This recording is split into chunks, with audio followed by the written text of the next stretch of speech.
Pak, tidak setiap orang yang punya sanad sampai Rasulullah bisa dijamin akidahnya dan cara ibadahnya. Banyak ulama-ulama hadis yang sanadnya jelas ke Rasulullah, tapi ternyata pemikirannya sesat. Imam Bukhari dalam sahihnya mengeluarkan perawi hadis yang bernama Imran bin Hattan. Ya. Dia punya sanad sampai Rasulullah sallallahu alaihi. Antum pahami Pak, sanad itu bukan artinya kita punya keturunan ke Rasulullah, bukan. Sanad itu artinya kita punya rantai perawi sampai ke Rasulullah. Rasulullah itu sanad namanya. Paham tidak? Iya, itu sanad namanya. Jadi kalau Imam Bukhari nggak punya sanad karena bukan keturunan Rasul, ajib. Ini istilah dari mana sanad seperti itu? Sanad itu seluruh ulama hadis mengatakan yaitu perantai perawi yang menyampaikan kepada siapa? Rasulullah sallallahu alaihi wasallam. Ya. Nah, ya akal Islam, Imran bin Hattan banyak dia perawi hadis, punya sanad ke Rasulullah, tapi pemikirannya khawarij. Bahkan dia pentolan khawarij. Imran bin Hattan itu. Dia tadinya ahlussunnah, Pak.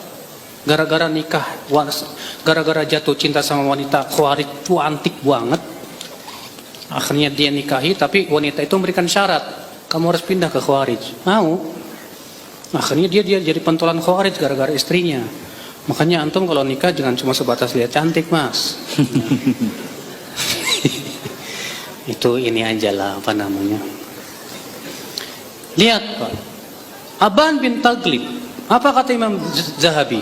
Aban bin Taglib Syi'iyun ghalin. Aban bin Taglib ini seorang perawi hadis, Pak. Tapi dia Syiah. Apa kata beliau? Tapi dia jujur, Syiah yang jujur nih. Falana riwayatu, buat kita riwayatnya, buat dia bid'ahnya. Tuh lihat. Berarti orang yang punya sanad dapat jaminan lurus nggak Pak pemahamannya? Enggak Pak. Makanya sebagian orang yang meledek kita katanya kamu itu nuntut ilmu nggak punya sanad. Ya. Ilmu itu harus mangkul, kalau nggak mangkul kepacul. Maksudnya mangkul apa? Kata mereka harus ada sanadnya ke Rasulullah SAW. Ya akhi, di zaman sekarang sanad itu tidak penting. Kenapa? Karena di zaman sekarang sanad itu bukan untuk diperiksa, tapi sebatas melestarikan saja. Pemeriksaan sanad hadis itu berhenti di abad ke-5 Hijriah. Karena para ulama sudah mencatat hadis dalam kitab-kitab mereka.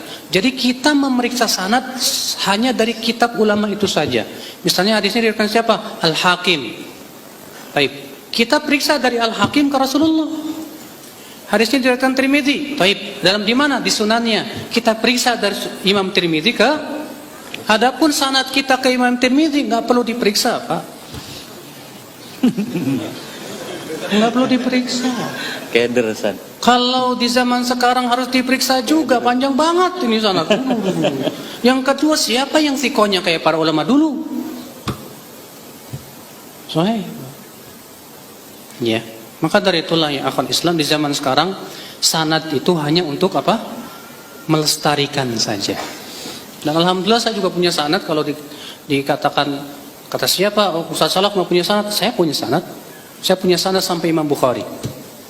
Saya dikasih ijazah oleh guru saya Syekh Muhammad ya Al-Adhami, beliau yang ngasih ijazah Sahih Bukhari. Alhamdulillah. Ya, tapi sampai Imam Bukhari.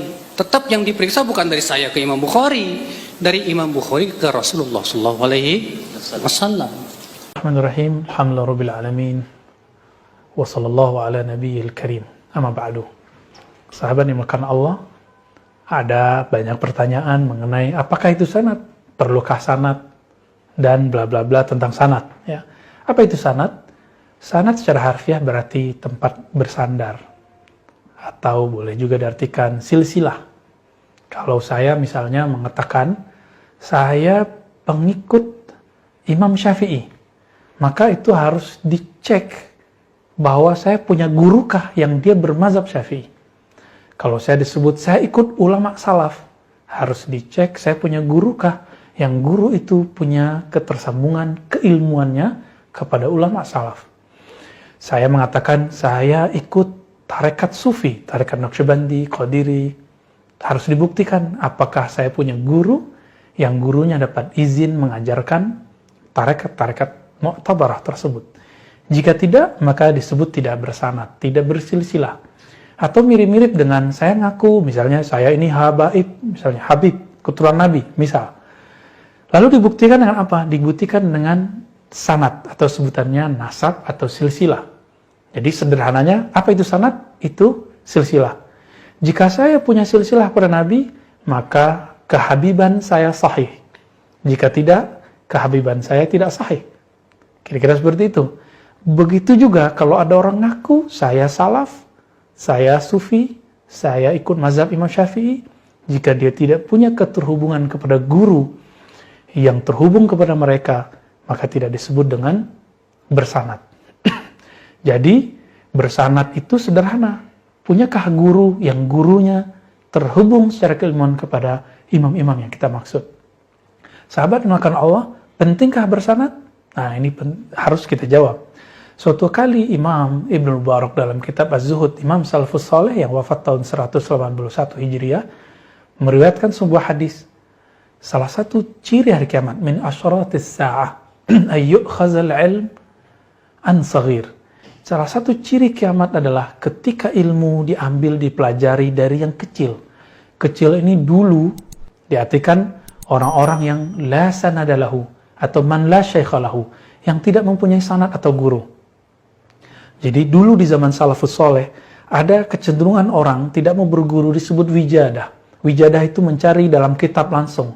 Atau kalau di zaman sekarang, YouTubiyun, orang yang suka langsung ke YouTube saja. Atau kutubiyun, dia langsung baca buku.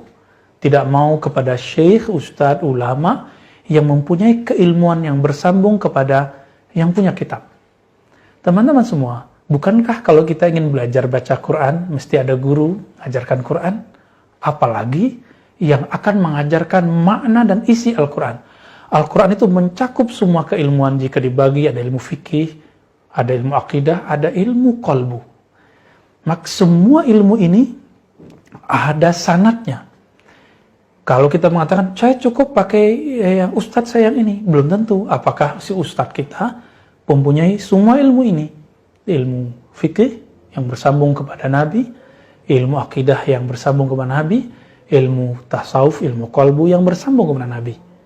Dari mana kita tahu sholat kita, bacaan Quran kita sama dengan Quran Nabi, sama dengan sholat Nabi?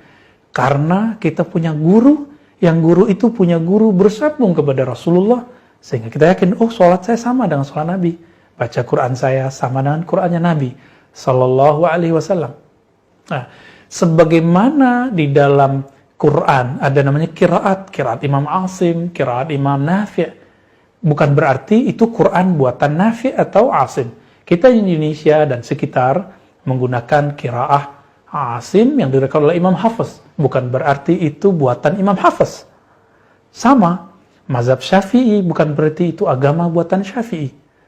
Ketika saya bersanad ke Imam Syafi'i, bukan berarti saya ikutin agama buatan Imam Syafi'i. Begitu juga ikut Imam Naqsyabandi, Qadiri, Imam Abdul Qadir Jilani. Bukan berarti ikut agama buatan mereka, tapi itu zikir yang diriwayatkan oleh mereka. Jadi apa pentingnya sanad? Supaya kita bisa menangguhkan hari kiamat. Mari kita tangguhkan kiamat dengan berguru. Jadi ciri-ciri kiamat kecil sudah terjadi pada kita, pada agama kita, orang sudah enggan berguru. Nah, oleh karena itu Imam Mubarak juga mengatakan al-isnad minad din. Berguru bersanad itu separuh agama. Maka jika seorang tidak punya guru dalam akidah, tidak punya guru dalam fikih, tidak punya guru dalam ilmu qalbu, ilmu zikir, separuh agamanya rontok. Itu sebabnya kita selalu salah menyalahkan, mencari aib masing-masing karena kita tidak tahu mau berguru. Ada satu faedah bersanad. Orang bersanad akan rendah hati. Orang bersanad akan tawadu. Berbeda dengan orang tidak bersanad, dia merasa pintar sendiri. Coba rasakan teman-teman, kalau saya merasa punya guru, pintarnya saya akan katakan, oh ini karena jasa guru. Tapi kalau kita nggak punya guru, kita akan katakan, oh itu karena aku yang pintar. Maka di situ muncullah kesombongan tersembunyi dalam hati, ketaujuban ke dalam diri sendiri.